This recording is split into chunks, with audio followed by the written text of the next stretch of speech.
There are many historical events that occurred during the lives of Hannah Arendt and Philippa Foot. However, one in particular stands out from the rest. It is an event that not only affected Europe, where these philosophers were from, but also the world. That event is, of course, World War II, although it did impact them in different ways. At the time, Foot was studying at Oxford during the Second World War. When Foot recently returned to Oxford, she, for the first time, saw the horrors of the Nazi regime. She saw them through a newsreel exposing conditions in the concentration camps. Foot found this moment to have captured how there was a failing of philosophical ethics in the mid-20th century, and that was its inability to combat real evil. This gives reason to why Foot wrote about morality. Arendt grew up in Germany and had lived through the rise of fascism and effects of the war. Having lived through that experience probably really influenced Arendt's writing and impacted her life. It is probably the reason her works examine revolutions and totalitarian systems. Given her position, it makes sense that Arendt published work based on her beliefs, like her beliefs to stand for what she thought was right. Because of this, she published works that had to do with anti-Semitism, colonialism, and racism. She was very passionate and was not afraid to bring up controversies, such as writing on an article on the trial of Adolf Eichmann. Eichmann was responsible for the deportations of millions of Jews to concentration and extermination camps for the New Yorker. Because she was living in Germany, she was well aware of the events going on in Europe and what was really happening in Germany. And because she was an intelligent, well-informed woman, she understood the political climate. So much so, she predicted that the Nazis would come to power. She even anticipated that the German people should be wary and fight against the regime. She was also aware of the events after the war and reported on post-war Germany. Both of these women saw that Germany was gaining power and saw how it affected their respective countries. And because of events such as this one, it influenced their writings to be about morals and freedom. Hannah Arendt was born on October 14, 1906, in Hanover, Germany, to a Jewish family. She was forced to leave Germany in 1933, and she lived in Paris for 8 years afterwards. She was considered one of the most influential political philosophers of the 20th century. Her broad work focuses on developing modern politics and modern philosophy as the roots of totalitarianism, constitutionalism, political philosophy, and civic philosophy. The rise of Nazi power under Hitler led her to flee from the country. After the World War, she decided to engage in writings of political thoughts and philosophies by interpreting events in the 20th century. Hannah Arendt thought about totalitarianism ideologies as a response to the events during her time due to the rise of Nazi power under Hitler. In addition, the impacts of the First World War and the revolution unrest led people to search for ideas to promote security, leading to totalitarianism to respond to the existing conditions. However, it led to the limitation of public spaces through freedoms and liberties. According to Hannah, a totalitarian regime led to imperialism's expansion, leading to a colonial suppression whereby the bourgeoisie owned the state. Consequently, there was a delegitimization of political institutions, hence declining the principles of democracy. The totalitarianism was understood as limiting public life, hence the decline of settings for citizens to unite. However, it promoted individual plurality. In the human condition, Hannah attempts to establish conditions possible for political experience. Her goal was to assess the different aspects of human activity and their correspondence to political knowledge. She arranges the hierarchy of work, labor, and action to promote freedom and responsibility. Labor is unending, and its processes are renewed to sustain life. Hannah argues that labor activity is endless, hence equivalent to slavery, which leads to limited individual freedom. Moreover, she emphasizes on work to promote humanity by dividing the human realm to create a common context that gives the citizens public life to unite. According to her, work and labor are different concepts. She argued about the labor activities that emphasize inner freedom. However, the freedom is exercised with intercourse with others, not by us. She explains the importance of action is to involve plurality and publicity, which are basic elements to promote political thoughts. The work of Arendt on the revolution is based on the liberal and Marxist theories and rethinks it in the modern era. She used the French and American revolutions to review her political thoughts. She disputes the notion of liberals of government construction that would promote individual liberty and reduce state control. She also argues the Marxist revolution was directed by social questions. Finally, she compares it with modern revolutions that exhibit political capacities by allowing individuals to unite and exercise freedom, which are the platform for politics through participation. The works of Arendt on Eichmann and banality of evils is a shift to the factors underpinning the political actions. She criticized Eichmann for his role in the genocide in the Nazi regime. His failure in exercising thinking capacity leads him to exercise judgments that caused his victims suffering. The utilization of his thinking would lead to self-reflection, hence awareness of his deeds. Moreover, her work on thinking and judgment is important in the political realm. She based the work on Kant's knowing or understanding and thinking or reasoning, which leads people to share with others by not considering their selfish and self-interest. Philippa Foot's contribution to philosophy consisted of dissecting and challenging the idea of morality and how it revolves around humanity. She questions the idea of morality and presents it as a human-made problem. When compared to nature, she claims that nature is how things were meant to play out. She questions the involvement of humans within nature, suggesting that humans may be a separate entity from nature based on the fact that we worry over what is moral and what is immoral. While plants and animals lack any room for morality, we constantly question ourselves and the society we live in. Foot also challenges the rationality of morals, arguing that it is considered irrational to follow them. She supports her argument by stating that following the societal standard of morality contradicts our true intentions. Foot also adds that immorality can be considered rational, as it probably keeps a person's honest intentions present. Quote, "The man who rejects morality because he sees no reason to obey its rules can be convicted of villainy, but not of inconsistency." Finally, Foot challenges the aspects of morality, testing the limits of what is moral and what is immoral. She does so by presenting different thought experiments similar to the famous trolley problem that she had also created. In one fictitious scenario, many people are stranded along a shore threatened by a fatal tide. There are two separate occasions. In one scenario, called Rescue 1, one person is trapped on one side of the shore while 5 people are trapped on another side. Foot claims that sacrificing one person to save the other 5 people in this situation is morally permissible.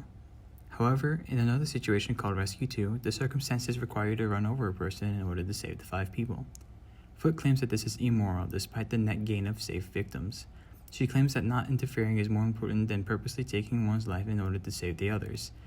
And while you are sacrificing one person to rescue one, you are not interfering with the situation presented. When discussing philosophers and their ideas, it is important to understand how they might relate to each other, some ideas overlapping and others colliding. But with the cases of Philippa Foot and Hannah Arendt, the comparisons jump right out at the readers. It almost seems impossible for them not to, with two intelligent, brave, and aspiring female philosophers of the same area. From morality to the fundamentals of discussing philosophy, each thinker expresses ideas that align with and clash against the other. Nevertheless, the similar context these women were placed in aided in the way each woman came to think. For starters, it's important to acknowledge that knowledge had acted as a sight to behold for both women. For Foot, she grew up in a wealthy family in the United Kingdom and had governesses over her every single day. They would teach her everything that her parents thought that she needed to know. However, what her parents thought that she needed to know was how to become a lady. Foot became a little frustrated with this and started to hate them until she finally got a governess that actually educated her with a university degree. This sparks Foot's fascination for knowledge and inspired Foot to want to achieve an actual degree herself. This had her parents hire an Oxford coach that would help Foot apply and hopefully get accepted into Oxford University. Similarly, Arendt grew up in 1906 in Germany. Her family highly valued education. Her mother was a musician, which really inspired Arendt's more free flow and charismatic way of thinking. while her father was an engineer and a scholar. Her father had a large bookcase full of books that she'd allow Arendt to read and study. Arendt found this very fascinating, and is most likely what sparked her main drive to pursue knowledge. This eventually led to the extremity during World War II when she divorced her first husband for Heinrich Butler, a man who furthered her interest in thought, being a philosophical thinker himself. When Foote eventually went to Oxford, finally succeeding in her dreams, she went during the time of World War II, meaning that many of the males were out at war. This meant that the discussion at Oxford was heavily represented through the female gender. A lot of their discussions were a lot more free-formed and a lot less shunned. Foote, along with a lot of her other female graduates of Oxford, came back years later and were selected as fellows of Oxford, basically meaning that they came back to teach newer classes. For Hannah Arendt, she had her chance representing the female gender when she became the first full female professor at Princeton University, which was a big deal at the time. For all of that, the biggest similarity in context between Foote and Arendt comes from their involvement in World War II. For Foote, she lived in an apartment in London with Iris Murdoch, one of her previous classmates. However, during the World War II, London was constantly being bombed. They would have to walk to work every single day through ruined streets as stepping over rubble due to the previous night's air raid. For Arendt, though, her involvement was a lot more personal.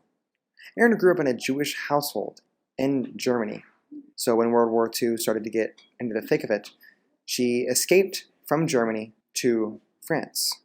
However, her escape to France was almost in vain, as Nazi Germany eventually took over France as well, and Arendt was placed in a detention camp.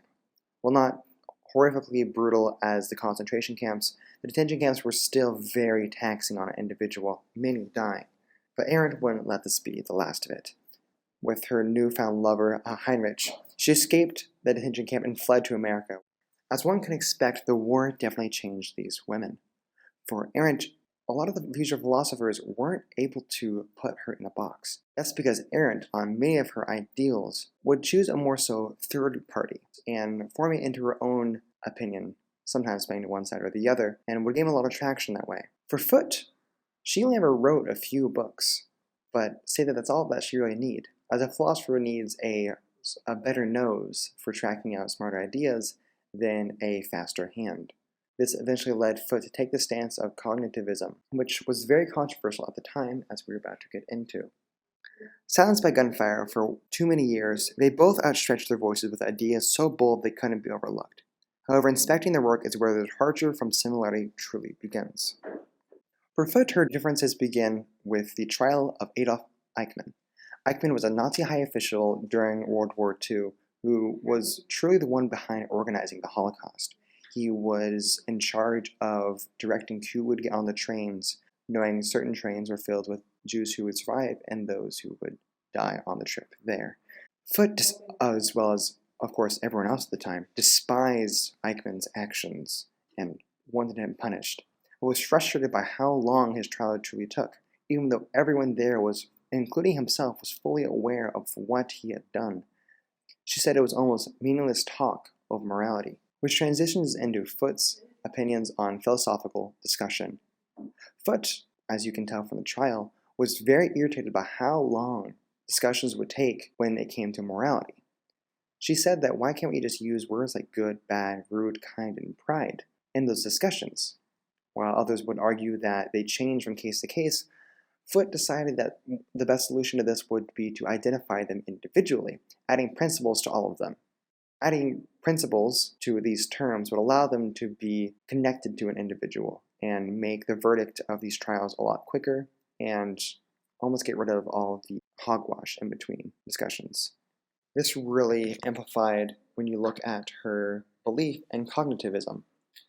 The best way to describe cognitivism is really looking at the opposite of cognitivism, which is non-cognitivism. Non-cognitivism is a belief where moral judgments in a philosophical discussion cannot be considered as facts because they change from case to case. Of course, Foote, being a cognitivist, believed the opposite of this, that moral judgments can be considered as fact, or right or wrong. Moral judgments can be aligned with words like good or bad, if only people would define them more precisely. She believed that humans do things apart from wants and desires, more so leaning towards what they ought to do, what they should do as a human being, because of our nature. This is obviously a very complex idea, and Foote understood that. So in one of her books, she made an analogy that would allow people to understand, or an example rather, allow people to understand what her idea was. And this example was of a person trying to stop smoking. For a non-cognitivist, they believe that a person wants to stop smoking because they want to live longer, they want to get a job, and they want to appease their family.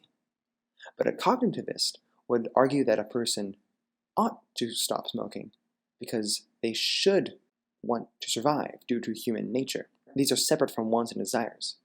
However, the non-cognitivists would argue against Foote's claim, saying that wouldn't the individual want to survive and live longer? While it is an innate human response, many humans want to survive, therefore making survival a desire. Foote never got around to responding to these points, as a lot of her discussions were cut short as her passing, but it never really seemed that she had an answer. Well, one who did was Hannah Arendt.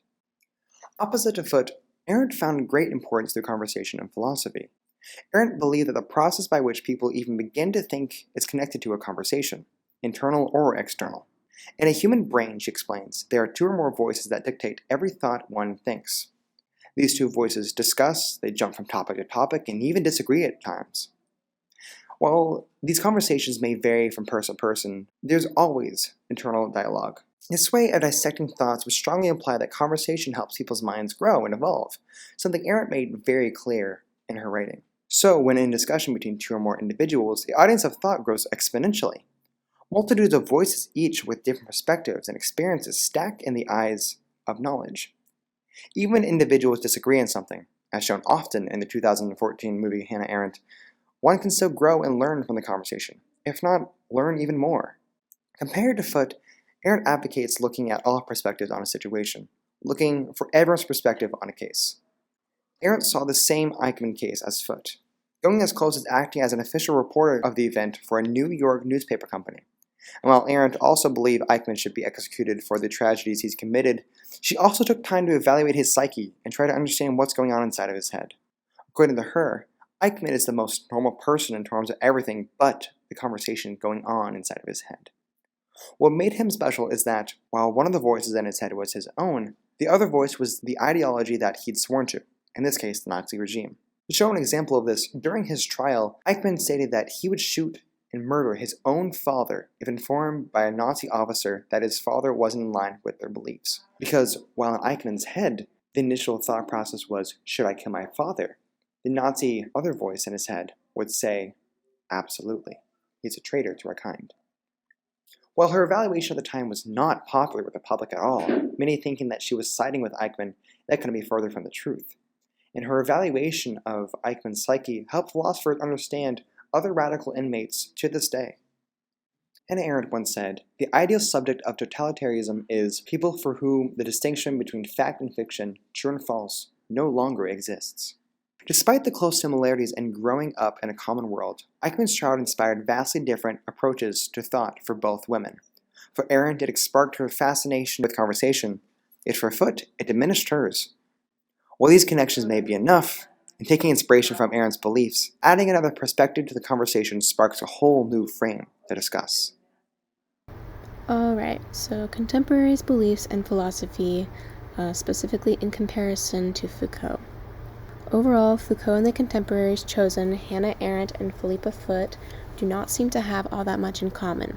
However, there are similar ideals within their work, although somewhat broad, that stand out amongst them. Topics involving politics, freedom, power, and human ethics all seem to be somewhat prominent features in specific works from all three of these philosophers. Foucault is the philosopher we are familiar with. As we know from works that had been studied previously, he talks about the plague-stricken town and the panopticon prison system. In the town, people are confined to their homes and subjected to report who is in the household. In the panopticon, prisoners are isolated with no interaction with other inmates, while also under the assumption of always being watched, whether they actually are or not. Both environments are about order and an unknowing oblivion to whether or not one is being watched and under surveillance. Both of these environments also demonstrate power and how it is stripped away from those under a watchful eye. One of the chosen contemporaries is Hannah Arendt. Her work in specific fixates on revolutions and the functioning of totalitarian government systems. In most of Arendt's work, she talks about political events of her time in an attempt to learn their historical importance and meaning, while also how they affected moral and political judgment. She provided such framework in her book on totalitarianism and went on to develop a new set of philosophical categories that could illuminate the human condition and provide a fresh perspective on the nature of political life. Arendt's philosophy on politics seems similar to the analysis of the panopticon in particular, and how being confined in such an environment would shape and mold society. Although Foucault himself didn't believe the panopticon system was moral, he did acknowledge that it was a way to influence power over society in a way that invokes a fear of unknowing. General similarities between these two philosophers are the ideas of power and morality in society, displayed both in totalitarian systems from Arendt and the panopticon from Foucault. The other chosen contemporary is Philippa Foot, who focuses on ethics, morality, and emotions, as well as the idea that moral judgments have a rational basis. Foot also believes that though we may choose to live a life in isolation, or indeed though we may be stranded in involuntary isolation for any of various reasons, we are creatures who can at present anticipate that our attempts at attaining things will happen in a social environment. That idea in particular can be compared to both the panopticon and the plague-stricken town in Foucault's work. Again, both of these environments center around the idea of isolation, and even though it may be involuntary, as humans we all want to achieve our goals and live our lives freely. What Foot and Foucault have in common is the idea revolving around human ethics and freedom, and in this specific case, the idea of isolation in a social environment. All three philosophers are very different on a widespread scale. However, in terms of politics and human morals, they all have ideas relative to those topics and seem to have more in common. Political topics such as freedom, power, and morality are present in the work from these philosophers, and in comparison with each other are able to shape the way we think about societal systems and our world as a whole.